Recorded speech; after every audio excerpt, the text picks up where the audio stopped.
Hey, what's up, y'all? This your man B-Dub, Bobby Washington, producer, singer, songwriter, and filmmaker. Right now, I'm gonna give you guys a couple custom settings that I've been using and playing around with for the past few days with my family, just getting some flattering images and just see how I can make this camera, give me the best images possible like I did with the GH5. So I showed you guys the other day the custom menu where you can actually name the custom preset that you're shooting in. Like this one is called Netflix because I know that these are the specs that Netflix want when I submit my content to them. I also have a FHD 120 frames per second tab.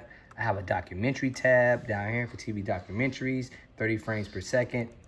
And of course, when I go to C1 and C2, let's see if it shows there. Let me go to custom menus here so you guys can see the custom menus. Hold on a second. It's down here. All right. It has a lot of menus in this thing, guys. So basically, the custom menus would be here. Okay, here. So basically, these are my custom menus. I got 10. If we added a title, yeah. So you got the 4K222. That's my main one I shoot in. Resolution. I got the FHD 60 frames per second, and so forth. So basically, let's go to the 4K 422. That's one of the highest resolutions to shoot in internally without using an external, something like a Ninja Atomos or something like that. I'm shooting in Vlog. On the GH5, I didn't shoot in Vlog L. I purchased it, but I didn't really like how it looked. And this one looks so much better that I don't even use the Cine D that they have in this camera. Let me show you. They have Cine D, but it's not even called Cine D, it's called Cine D 2. So it's something different, and I noticed that it's different as well. So let me show you here. So I use, hold on, let's go back here. It's gonna be at the top. Okay, photo style right there, all right? Yeah, so I use Vlog, and I didn't touch any settings. I left it alone. I kept the noise at 0, and sharpness, I kept it at 0 as well. But as you can see here, you go to Cine D, they got Cine D 2. I played around with those settings, the -5s like we did on the GH5s, and I didn't like the image at all. It's very unflattering. I don't know why, but the Cine D does not work with these settings as well as it did in the GH5. Now, when you use the regular settings, the image is very flattering. Like when you change this back to 0, everything's back to normal settings, it's very flattering. And you get to do a minimum, things in post. You can mess with just a little bit of it, because it's already baked in. But this Vlog on this thing is really killer. This is amazing, amazing, amazing, amazing. Let me get back here. Let's go back here, photo style, yeah. This Vlog is amazing. It shoots very flat.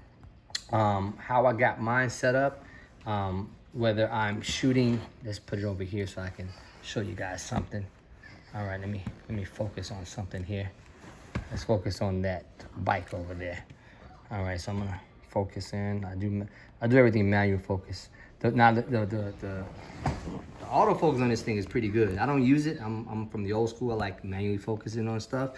But I got the button set. When I press the button up to the right hand corner next to the ISO button up here, when I press that button, I got it programmed to turn on my LUT.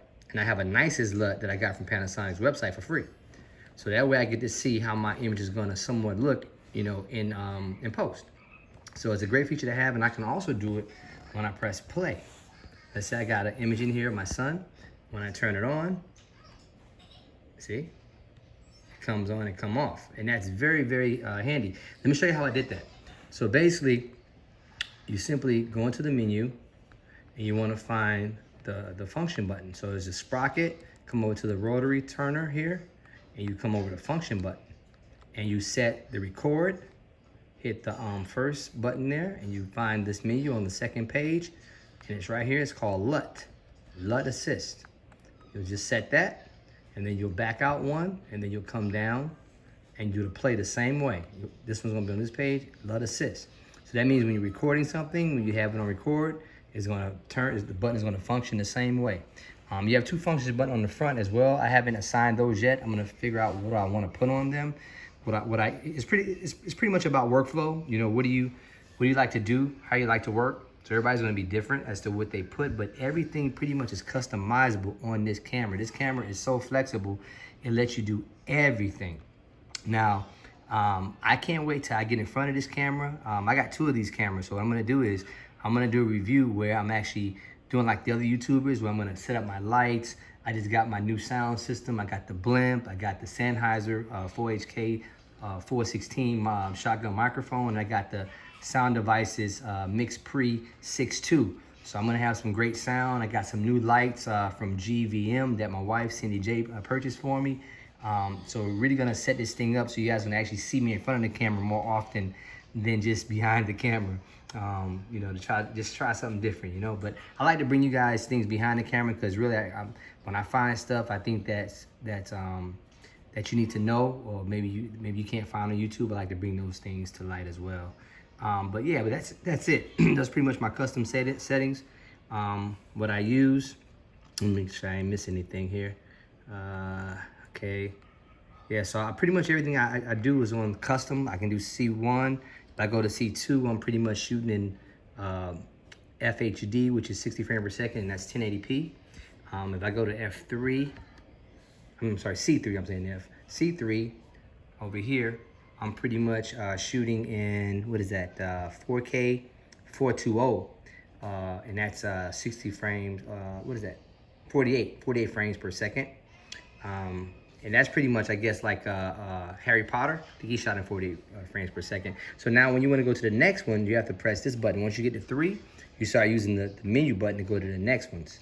So after that one, after we go to that one, then you go 48 frames per second. That's that one.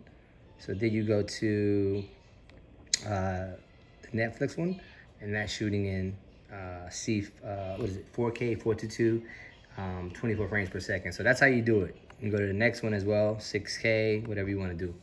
But I have everything across the board. I had set the same as far as vlog. This is off. This should be 180. Sometimes I touch this by accident, but let's make sure. In fact, let's save that right in front of you. Since I made that change to 6K, let's make sure I save that. Okay, so we go here to save any function. You come here, and then you come here, save, and I'm saving over that. Yep, rewrite it. And now that 180 should be there all the time. Boom. Yep, and they all should be 180. That 180 is pretty much the shutter angle. So you're always shooting in cinematic mode. Instead of having to change the shutter and doubling your shutter all the time to your frame rate, just keep it at 180. Much easier. All right. Hope you enjoyed this video. Please subscribe, give a thumbs up, and leave a comment. And actually leave a comment as to what kind of video you want me to make next about this camera or anything dealing with shooting music videos, shooting feature films, you know, whatever. You know, any kind of question you have, I'm going to try my best to answer or do a video for it. Peace and blessings.